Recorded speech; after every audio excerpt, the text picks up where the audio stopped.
السلام عليكم ورحمة الله تعالى وبركاته. أحبتي في الله، نتمنى تكونوا بخير. اليوم بإذن الله كما راكم تشوفوا يمكن فهمتوا واش راح نديروا. راح نحضروا مع بعضنا التحلية اللي عاملة ضجة في مواقع التواصل الاجتماعي. التحلية هذه كانت تصدقوني عملتها نظن في أول عام تاع زواجي. نقولوا يعني حكاية 10 سنين، قريب 11 سنة. التحلية هذه كنت شفتها في قناة تاع واحدة قورية. جربتها ثم يعني صراحة طعمتها ولا أروع. ثم ما كنتش عندي القناة، كنت ندير بركة نشوف ونجرب.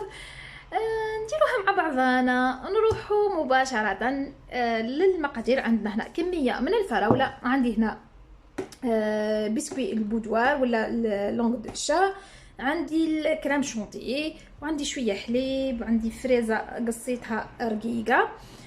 نبداو على بركه الله. هنا عندي المول اللي راح نخدموا فيه الكيكه تاعنا. عن الفراز او الفراوله تاعنا قصيناها هكا بالشكل هذا طويل، راح نستفوها على كامل المول.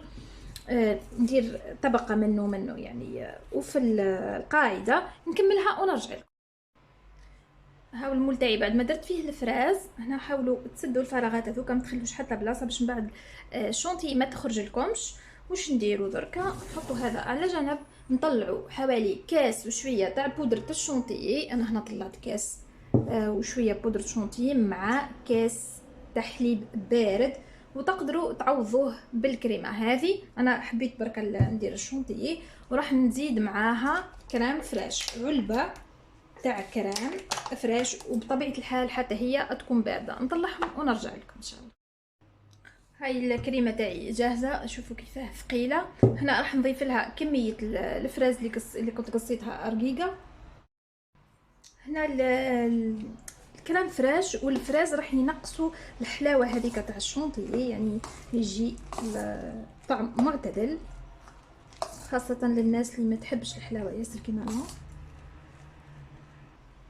هاي شوفوا هنا حتى من اللون تاع الشونتي مع الفراز تبدل، ولا كشغل كلار غوز كلار خلا.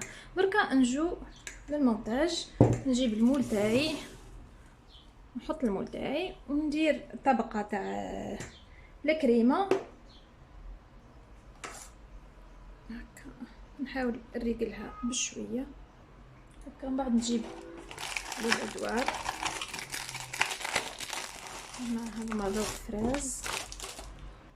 نجيب شويه تاع حليب، راح نغطس الكاطو تاعي في الحليب ونحطو كطبقة ثانية. هاي نزيدو نعاودو نديرو طبقة أخرى من الكريمة.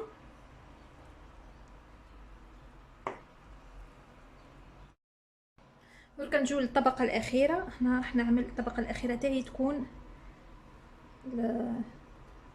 البسكويت، يعني نقفلو بيه، ما نديروش الشونتيه اللي من الفوق. هاي كيفاه درناها. دوكا راح نغلفها خلاه بالبابي فيلم، ونحطها ندخلها للثلاجة على الأقل 4 سوايع. يعني هي نصيحة من الأحسن. أنا قبل كي درتها ليلة قبل، خليتها يعني جات متماسكة ما شاء الله. أنا هنا راح نخليها على الأقل 4 سوايع ونرجع لكم إن شاء الله. الكمية اللي بقت لي هنا درتها في كؤوس فردية، وبعد ما تبرد لي الكيكة نرجع لكم إن شاء الله. هاي الكيكه تاعنا بعد ما بردت، دركا راح نجيب صحن بلا ونهبطها فيه.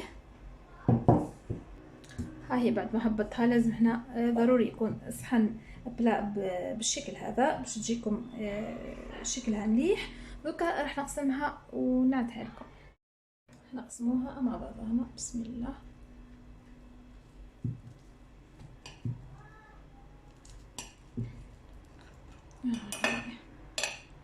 نحطها في صحن صغير.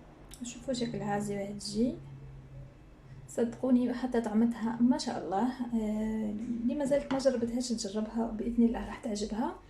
وكما كل مره اللي اول مره تزور القناه تاعي ماذا بيا تشترك عندي وتفعل الجرس باش يوصلها كل جديد. نخليكم على خير وعافيه، في امان الله وحفظه. بالسلامه، الى اللقاء.